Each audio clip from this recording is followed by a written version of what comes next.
Welcome, everyone, to another episode of Fred Speaks. I pray this podcast finds you in the best of health and spirits.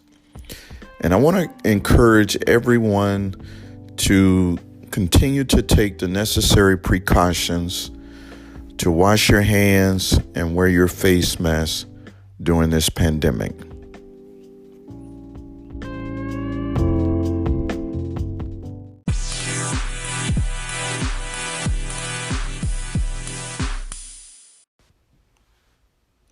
I would like to begin this podcast by starting out with a scripture.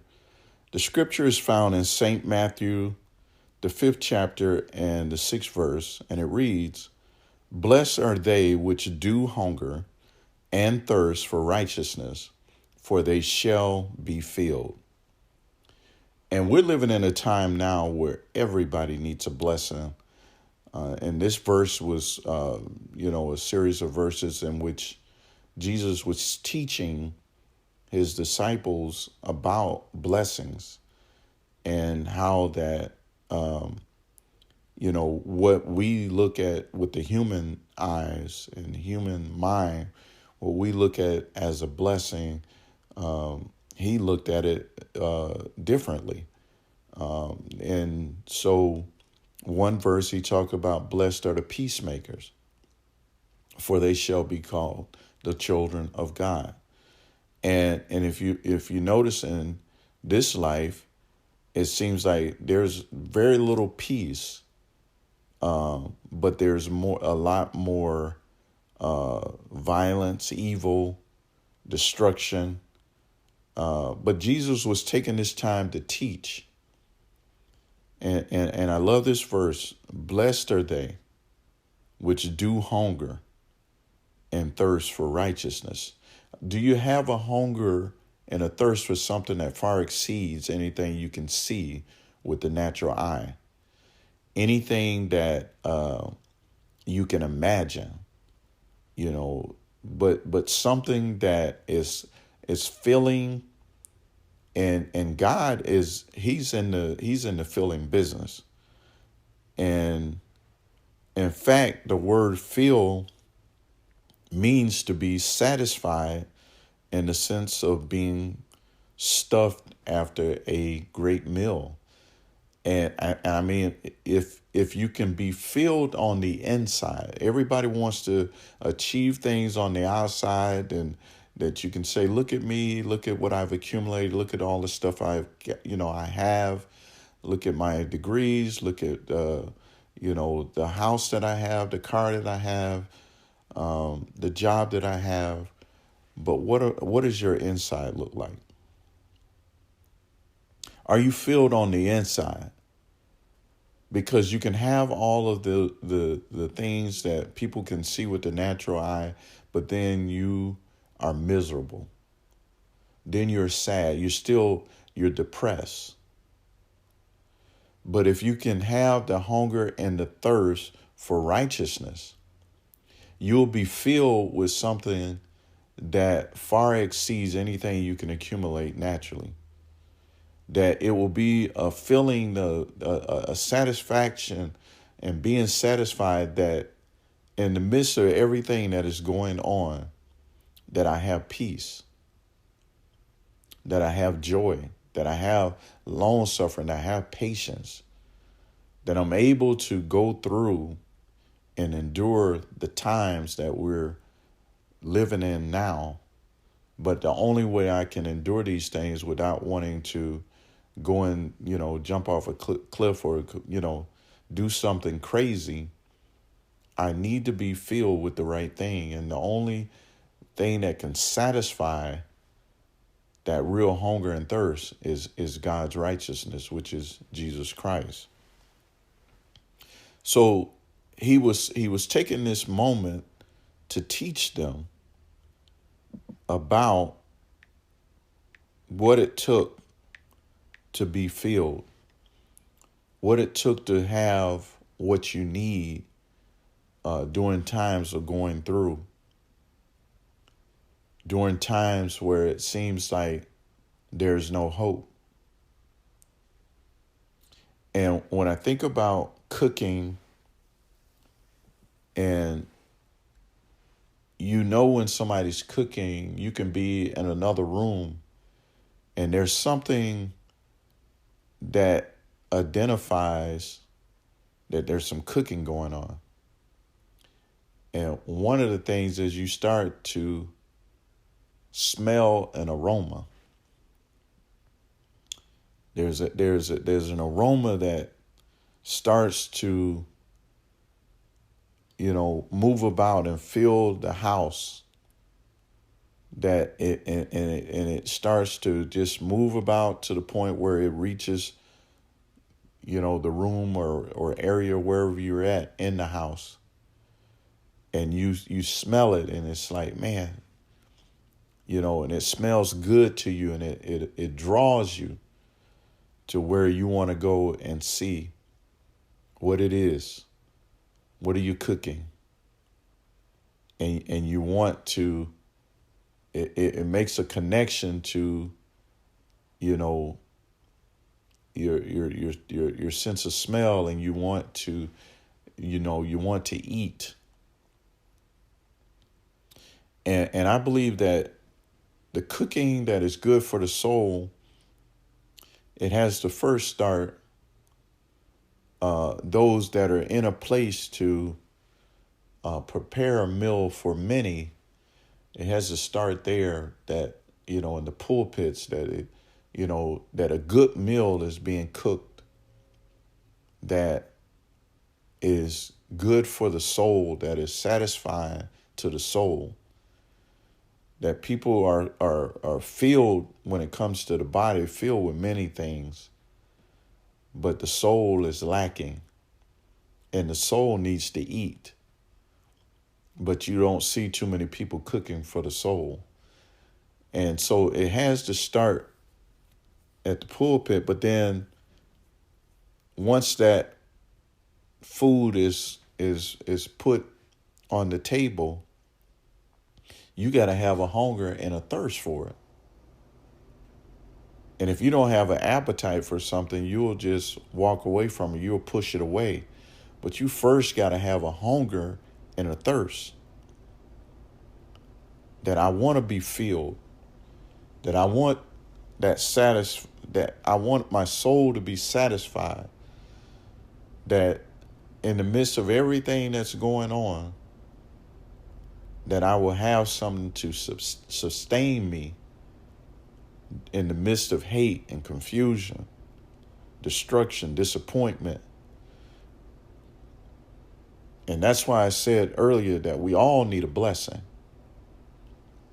We all need a blessing, and the only blessing that we need that is for the soul has to come from God.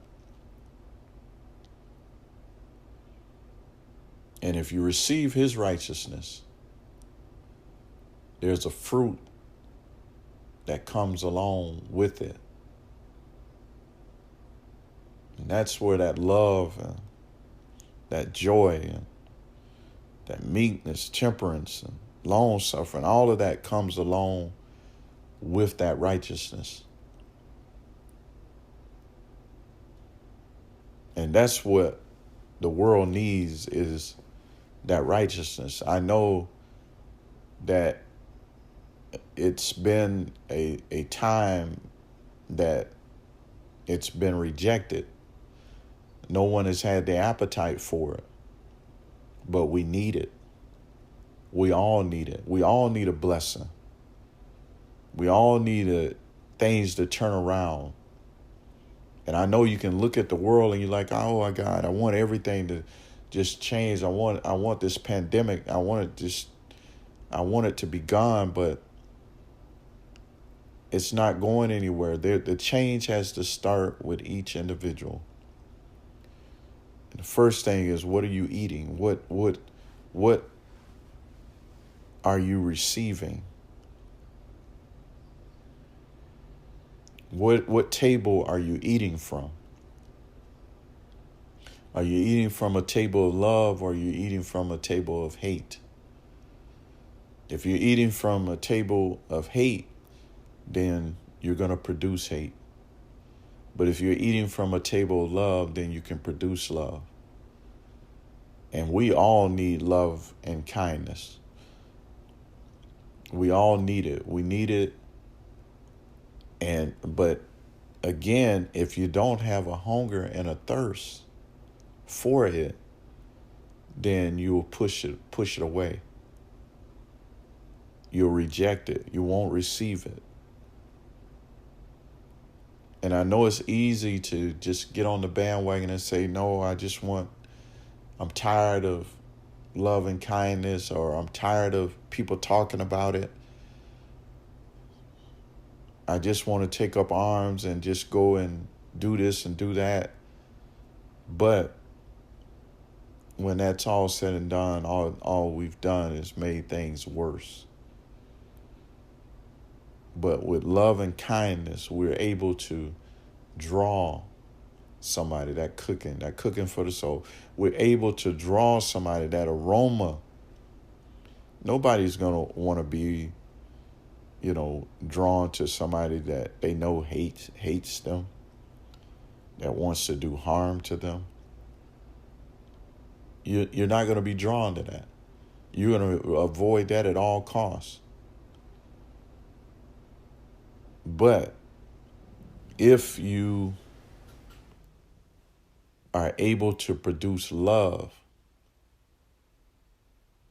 because everybody needs it. I know everybody want to acknowledge it, but everybody needs love. And if you can produce love, love will draw someone. Even somebody that is being mean, if they will give you a moment, give you some time, and just be able to listen to you and observe you, they'll see something different. And I'm not saying everybody will want to change and want to be a part of it, but it has to start somewhere, and it has to start at each individual. To put it on pastors and bishops and teachers, and to put it on them to say they are the ones that need to be responsible.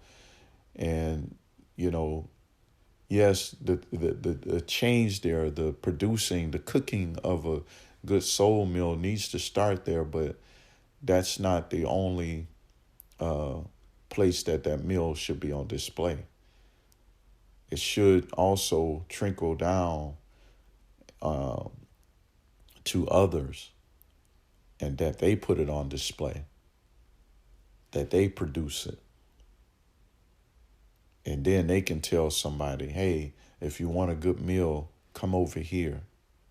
Just like we do naturally. So we go to a restaurant and we have a good meal, and we can't wait to tell somebody about it. Man, you need to go over here and check out, such and such restaurant. They got some good food. And that's the way we should be when it comes to our soul. That when we find someone, or we find a preacher that is preaching the word and is producing that good soul meal, that meal of love, that you can go tell somebody, come on over here. They got good food, good soul food. And that's what we all need, is that love. Because at the end of the day, you can have all the natural material things,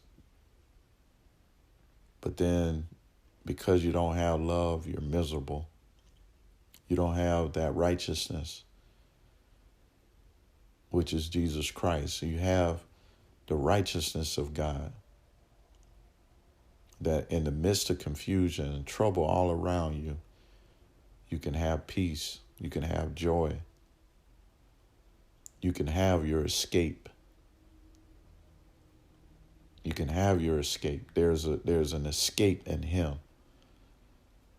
There's a place in him that you can get to, that it seems that nothing can touch you. Oh yeah, there's things that will get to the natural body, but the soul, it won't be, nothing can be able to touch it when your life is hidden in him. Nothing can touch it. But again, it has to be that food for the soul, that change on the inside versus trying to have a change on the outside. First, it needs to begin on the inside, and then it will start to show on the outside that there's something different. There's a change that is taking place. It's because of what you're eating, what you're receiving, what you're taking in, the conversations that you're having. Because words are spirit. And the more you're around, someone and the words that they're speaking, they start to become to be a part of you, because words are spirit. And they sometimes it can happen slowly, sometimes it can happen fast, but the words will take effect on you the more that you're around someone. So if you're around someone that is negative, producing negativity, then guess what? You're going to start, producing negativity because you're around them. Not that you that was your goal to be that way, but just because you were around them enough that it started to take effect on you. But if you're around somebody that's positive and speaking positive, then you find yourself being more positive. The same way if you around somebody that is full of hate, and you will find yourself being a hater. But if you're around somebody that is producing love, it will start to take effect on you, and you'll want to share love and show others love and kindness. So I wanted to do this podcast because I believe that we focus so much on the natural life and trying to make sure that the natural body is filled and satisfied by having things, home, a car, good job, refrigerator, a refrigerator full of food, and just having everything that is satisfying to the natural body. And we tend to forget about, we all have a soul. And the soul wants to eat too. The soul really, really, really, really needs to eat in these times, because the things that you think that are sustaining you for the natural body is not going to help in these troubled times. You're going to need some food for the soul to be able to sustain you, to keep you from going crazy and ending up in a mental institution. You're going to need something that you can't go and buy off the shelf of a grocery store, that you can't get it at the gas station, you can't get it at Walmart. But this only can come from God. This food can only come from God. This food, God said he would fill us. But we first have to have a hunger and a thirst for his righteousness. A hunger for something that far exceeds anything we can imagine, anything we see with our natural eyes. And I pray that everyone is putting out that aroma, that good smell in food, that love. I don't care how hard you are. I don't care how tough you are. I don't care how bad you are. Everybody needs love.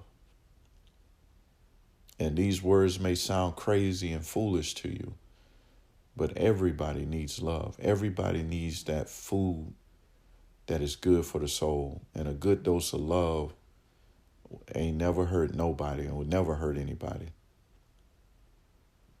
So let us be not just looking at, those in leadership roles to produce, a good meal, soul meal, to produce love, but as we receive it, let us also produce it and share it with others, because love and kindness will draw. It will draw people, but it has to start with each individual. And I pray that everyone was able to get something out of this podcast. And we would like to encourage you to join us for another episode of Fred Speaks.